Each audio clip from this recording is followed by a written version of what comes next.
Yo, what is up, everybody? Now, today we're doing Spider-Man. Now, I said in my previous video that we're gonna do Superman, but instead I want to do Spider-Man because I already done some DC stuff. So let's get started with Spider-Man. Now, as I said, I already did DC. So as you would expect, this is a Marvel hero. All right, so Spider-Man was made by Marvel, and he was first appeared in the 1960s, made by, of course, Stan Lee, which I'm gonna talk about him in another video. Now, he's a teenager, and in the comic book world, teenagers are supposed to be sidekicks, but he was actually a superhero in the comics, which was actually very strange to other people why Spider-Man would be a superhero. But instead, they made him a teenager, and that's how it went. Now I want to get into his origins. He was when he first got his Spider-Man stuff, which is when he was in school. He gets bullied around sometimes. He was a really good nerd. Well, by that I mean he was really good at math and everything. Like the girl. Okay. So basically, he got bit by a spider one day, and he gained the super strength and agility. And now he can pick up 10 tons. It's crazy down the list of how many things he can do. Now he can crawl on walls, which is really interesting. He has something called spider senses, is when he picks up something that's about to attack him or something bad's about to happen, which is really cool. Which sometimes it can be slow, but still. Yeah. So basically, Spider-Man is like one of the most favorite superheroes. His costume is already shown in this picture, which is red and blue. Now, I was gonna get into the origins, and I am getting into origins. I'm sorry, guys.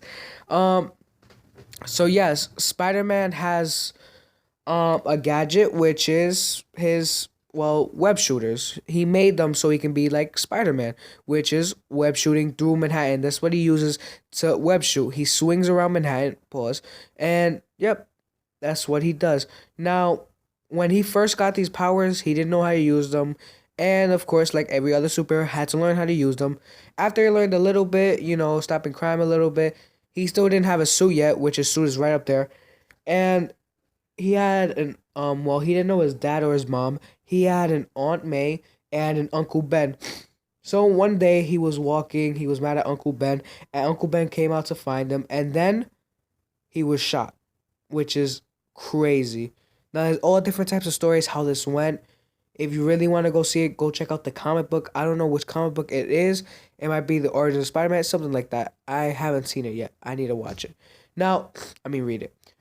Now, basically, once he died, that's when he took matters into his hand, and Ben had a saying called "With great power comes great responsibilities." It's just that's the motto that Spider-Man has going through all these years, and always took responsibility. If something happened, he would always say, "It's my fault." Anything would happen. Now he has a lot of villains, and as a teenager, he grew up without Uncle Ben, and that's when sadness and stuff. But then when he took on the mantle of Spider-Man, that's when with the red and blue, like on the picture right here, that's when he started having the fourth wall broken, which is the fourth sense, and that's when he started cracking up jokes about the super villains, my bad, and thugs. And that's how he became Spider-Man. That's how everybody liked him. He's very skinny. He's about 5'9", and he has brown tonish hair, morely black. But yes, he wears glasses that he doesn't need sometimes. Well, some places he doesn't wear them, and some places he does. It depends on what you're reading. You might be watching a movie of it or a comic book. It'll be different. But yes, he's really cool, and I like to get into him. More pause, more. Now, usually for teenagers, there's always a mentor for teenagers that are trying to be superheroes. Usually, Batman with Robin, Captain America with Bucky. But for this one, he was actually by himself. He was doing what he did in Manhattan, lived in another place. I'll talk about that right now. And he just did what he had to do. He didn't have a mentor to teach him what he had to do. Now let's get into relationships. With relationships, we have Gwen Stacy, we have Uncle Ben, and we have Mary Jane, and we have Aunt May. And we have another one that's coming up in a video, but I won't mention his name. And if my friend is watching this, he's going to know who it is. Green Goblin. Now, basically, let's start off with Gwen Stacy. Gwen Stacy was one of his first ever love, and as a teenager, they got together, but unfortunately, she was killed by the Green Goblin, which was his fault. But they say it was Spider-Man's fault. It really wasn't. He was trying to save her, and the whiplash from the fall, from him saving him, I mean her, she cracked her neck, and that's when she died, which is crazy. Now let's get into Mary Jane. Mary Jane is actually one of the most craziest things ever. I'm sorry if I'm blowing into the mic. I don't mean to do that. Now, anyways, let's get back to Mary Jane. Mary Jane is a redheaded girl, and after she died, he went through a depressive state, and then he found her, Mary Jane, after Gwen Stacy, and then they actually got married. And Spider-Man never really wanted to get his Spider-Man stuff mixed in, but after that, Mary Jane actually found out who he was, and that's who he calls MJ, and now that's his basically his love of his life, which is crazy because he was with Gwen Stacy. But still, I have mixed feelings about that. Now let's get back into Uncle Ben. Uncle Ben was his uncle, took after him when he was a kid, and he died, of course, and he of course took the responsibility, like I said earlier in this video. And then, now that wasn't really a big one, but yes, he had a big part in his life. With great power comes great responsibilities. If you watch the movie, you should go watch it. Recommended. Spider-Man 1 through 3 and The Amazing Spider-Man 1 through 2. Last but not least is, of course, his Aunt May. His Aunt May is the last person in his family that he knows, basically, right now.